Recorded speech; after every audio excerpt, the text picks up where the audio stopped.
안녕하세요. 아, 윤여성 형제님의 기도와 그 다음에 성가대 아름다운 찬양에 우리가 들으면서 함께 찬양하는 마음이었던 것 같습니다. 우리는 매주 이렇게 한 자리에 모여 예배를 드립니다. 왜 공동체로 모여서 예배를 드리는 걸까요? 각자 집에서 기도하고 진리를 찾고 이웃에게 사랑을 베풀며 사는 것만으로 족한 게 아닐까요? 코로나 이후로는 의도적이든 무의식적이든 공동체와는 거리를 두고 개인적으로 영성을 추구하는 분들이 적지 않은 듯합니다. 독립적으로 구도자의 길을 걷는 것이지요. 그렇다면 예배는 우리에게 어떤 의미가 있을까요? 성도들이 함께 모여 찬양하고 기도하고 말씀을 낭독하고 교제를 나누는 것이 어떤 의미를 지닐까요? 저는 예배에 참석하여 함께 찬양하고 기도하고 말씀을 나누는 순간 혼자서는 느끼지 못했던 하나님을 만나는 경험을 하게 됩니다. 그런 경험과 감각은 어디에서 오는 걸까요? 신성함, 경외함, 감사, 기쁨, 황홀감과 같은 신비한 느낌은 어떻게 예배에서 전해지는 걸까요? 사실 이런 느낌은 예배를 드릴 때만 찾아오는 것만은 아닙니다. 저는 얼마 전 가족들과 세토우치해의 테시마 섬에 있는 테시마 뮤지엄을 방문했습니다. 산속에 위치한 거대한 접시 모양의 건축물 안에 들어선 순간 거대한 동굴, 넓고 편안한 돔 모양의 콘서트 홀에 들어선 느낌이 들었습니다. 그 공간의 양쪽 끝에는 거대한 원형의 창이 뚫려 있었습니다. 텅 빈 공간에 앉아 타원으로 뚫린 공간 너머의 하늘, 숲, 새를 응시하며 머물렀습니다. 어느 순간 새와 뇌가 다르지 않고 내가 나무의 일부가 된 느낌에 빨려 들어가게 되었습니다. 숲 사이로 소리를 내며 밀려오는 바람과 내가 하나처럼 느껴집니다. 사물과 따로 존재하지 않고 우리로 존재하고 숨쉬는 곳이 바로 이곳이라는 생각이 들었습니다. 개미조차 작품의 일부가 되어 발 밑에서 기어다닙니다. 바닥에는 곳곳에 물방울이 솟아나와 멈춰 있기도 하고 흘러가기도 하고 고여 있기도 했습니다. 거대한 공간 곳곳에서 흘러나와 뭉치고 흩어지며 결국에는 하나로 합쳐지는 물방울의 움직임은 생명과 죽음, 헤어짐과 만남을 보여주는 듯 합니다. 탁 트인 두 개의 열린 공간, 허공 사이로 바람이 자유롭게 오갑니다. 안과 밖이 하나인 듯 서로 대화를 나눕니다. 여기서 바람은 나의 호흡이 되어 하나로 이어져 있음을 확인하게 합니다. 하나님은 바람이 되어 내게 찾아옵니다. 저는 호흡 속에서 하나님을 만나고 있음을 발견합니다. 그 만남 속에서 우리는 하나님이 주는 놀라운 신비를 경험하고 기뻐하고 사랑하며 환희에 잠기게 됩니다. 새소리 속에서, 바람 소리에서, 나무의 흔들림에서, 푸르른 하늘 위 구름의 움직임 속에서 신의 손길을 느끼고 감사하게 됩니다. 기도하는 것은 머무는 것이고 머무는 속에서 신성함을, 비밀함을, 따스함을, 아름다움을 경험하게 됩니다. 하늘과 땅이 하나로 이어지고 그 속에서 온전하게 연결되고 사랑하는 경험은 우리를 하나님께로 인도합니다. 자연 속에 머무른다는 것은 신비에 참여하는 것입니다. 피부 속에 접촉되는 선선한 바람, 귀 속에 전달되는 미세한 소리들, 콧 속으로 들어오는 상큼한 공기, 눈앞에 펼쳐진 초록의 녹음과 푸른 하늘, 그 속의 새, 이 모든 것들이 내가 더 이상 분리되어 있지 않고 하나임을 내보여줍니다. 예수는 성령이 오셔서 예수가 하나님 안에, 하나님이 예수 안에, 우리가 예수 안에 있음을 깨닫게 해준다고 말씀하셨습니다. 성령은 태시마의 바람처럼 다가와 내가 하나님과 하나이고 온 우주와 하나임을 깨닫게 해 주었습니다. 하나됨은 매 순간 경험하는 신비입니다. 이미 하나임을 알아차리고 그 속에 머물고 그 속에서 감사하며 기도하게 됩니다. 이 하나됨의 자리는 우리가 도달할 곳일 뿐 아니라 존재의 시작점이기도 하죠. 하나 되지 않고는 존재할 수 없는 것이 인간이기 때문이죠. 이 하나됨에서 우리는 참다운 평온함과 가득 차오르는 뿌듯함을 발견합니다. 예수를 만나는 경험, 예수가 찾아오는 경험, 예수와 사랑을 나누는 경험은 성령이 찾아오는 순간이라고 오늘 요한복음은 말하고 있습니다. 성령을 의미하는 단어, 그리스어는 푸뉴마입니다. 히브리어로는 루아흐라고 하죠. 푸뉴마나 루아흐나 모두 영의 의미를 가질 뿐 아니라 바람과 호흡의 뜻을 가지기도 합니다. 성령이 바람이자 호흡, 숨인 것이죠. 성령은 바람처럼 다가와 호흡이 되어 우리를 일깨웁니다. 그 순간 우리 모두 하나님의 자녀라고, 우리의 근원은 하나님에게 이어진다는 사실을 알아차리게 됩니다.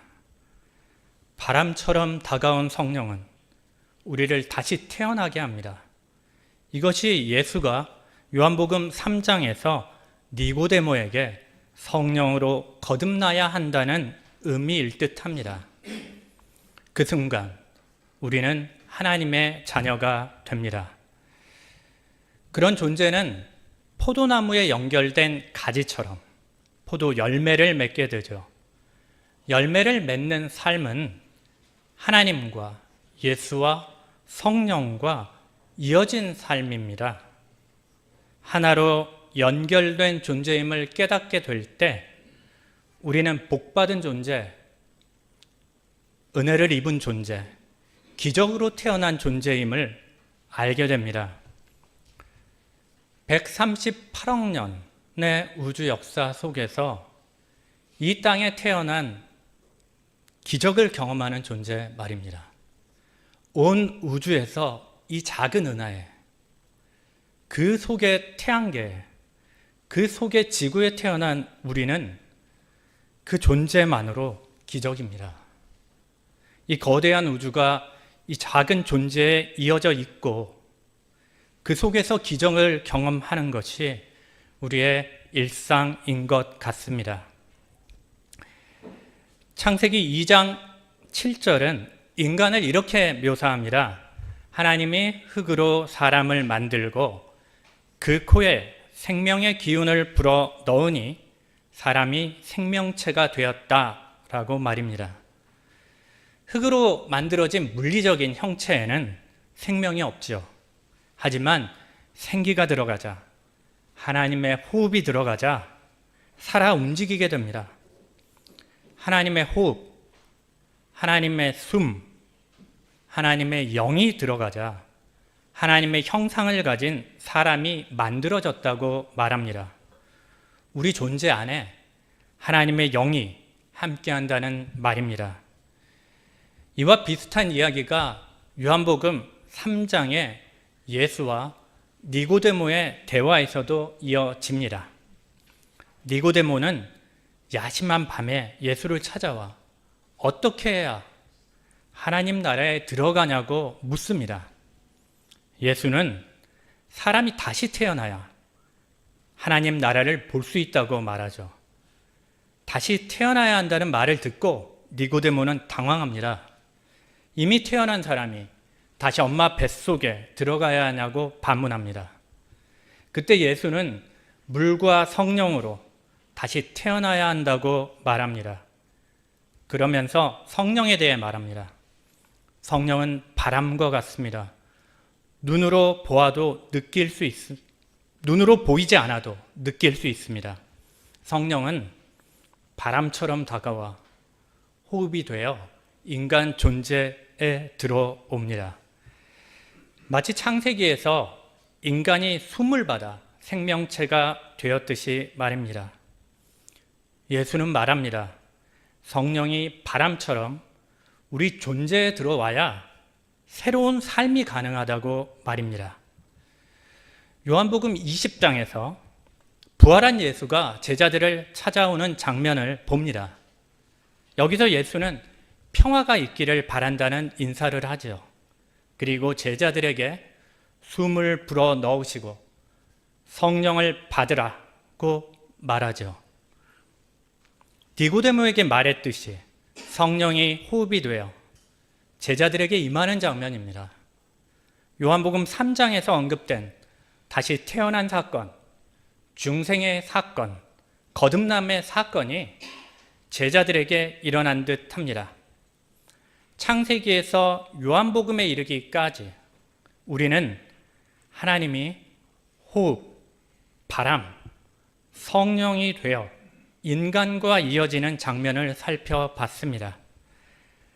하나님의 호흡, 하나님의 생기, 성령이 흙에 들어갈 때 생명이 싹 틉니다.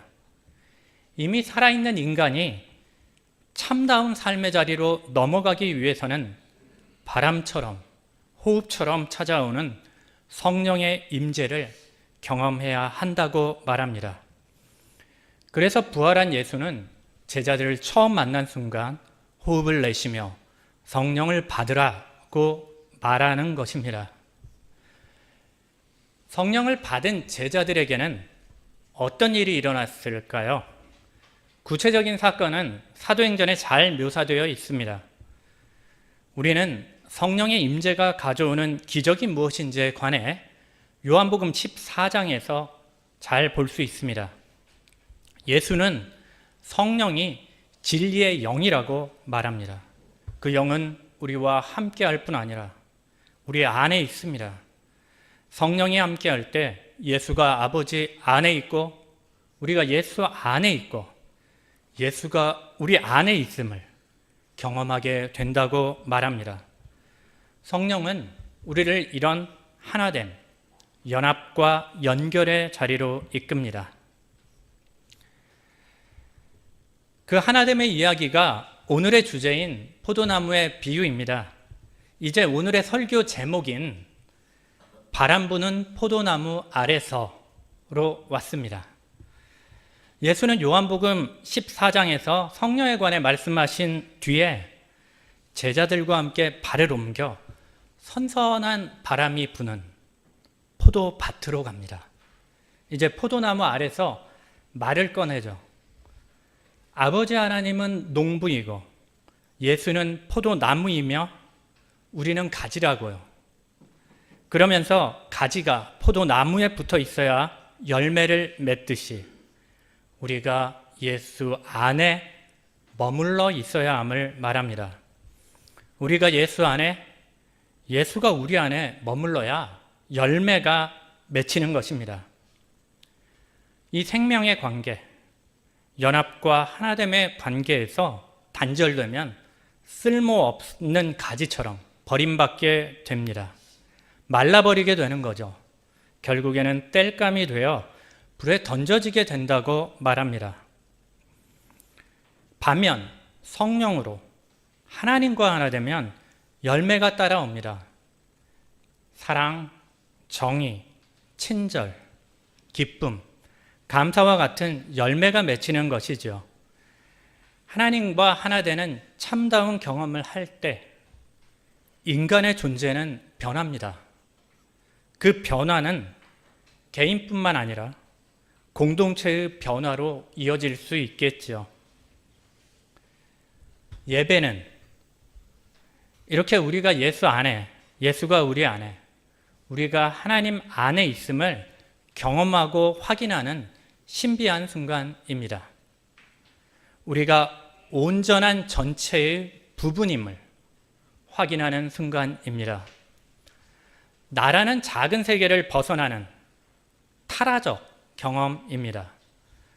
루돌프 오토는 성스러움의 의미에서 이것이 누미노제의 경험이라고 합니다. 신성함을 느낄 때 두려움과 경외가 혼합된 심오한 초월적인 감각이 경험된다고 말합니다. 성혜영 교수는 내 안의 엑스터시를 찾아서에서 이런 경험을 엑스터시라고 말합니다. 자신의 한계를 넘어서는 경험, 그것이 엑스터시라는 거죠. 성령을 경험하는 것은 자신을 뛰어넘는 탈아의 세계입니다. 망화경, 황홀경, 기쁨, 놀라움과 신비의 세계입니다. 그 과정을 통해 자신을 넘어 하나님에게로 이어지게 됩니다. 각 개인이 홀로 이런 경험을 할 수 있겠죠. 하지만 우리가 이렇게 공동체로 모여 예배를 드릴 때 하나님 안에 함께하는 경험을 하게 됩니다. 성도 한 명 한 명이 모두 하나로 연결되어 있음을 느끼게 됩니다. 서로가 서로에게 속해 있음을 발견하게 되는 것입니다. 그 가운데 하나됨이 주는 기쁨과 감사, 사랑의 마음도 찾아옵니다. 우리의 존재가 하나님의 임재, 하나됨, 신성을 몸으로 경험하는 순간은 우리가 예배에 우리의 존재를 두는 바로 지금입니다. 이제 예수는 포도나무 이야기의 결론을 사랑의 계명으로 맺고 있습니다. 하나님과 하나 된 사람에게 찾아오는 열매는 바로 사랑이라고 말하는 듯합니다. 성령 안에 현존하는 삶은 기쁨과 감사에서 시작해서 하나님에 대한 찬양과 예배로 나아갑니다. 하지만 거기에 머무르지 않죠. 진정한 예배, 하나됨의 신비한 경험은 사랑으로 귀결되기 때문입니다. 경탄과 감사, 기쁨과 경외에 머무르지 않고 우리의 삶과 존재를 타자와 나누는 자리, 사랑의 자리로 나아가기 때문입니다. 나를 뛰어넘는 엑스터시의 경험, 신비의 경험, 연합의 경험은 나에게서 벗어나게 합니다. 내 집착과 혐오를 뛰어넘게 합니다.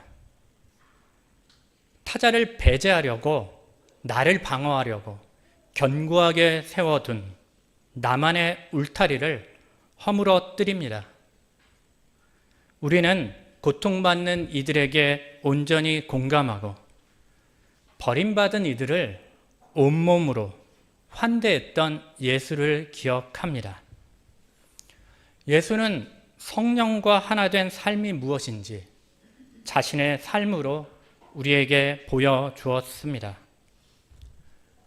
공감하고 환대하는 예수의 친절한 삶은 지금도 우리에게 바람처럼 호흡처럼 스며들고 있습니다.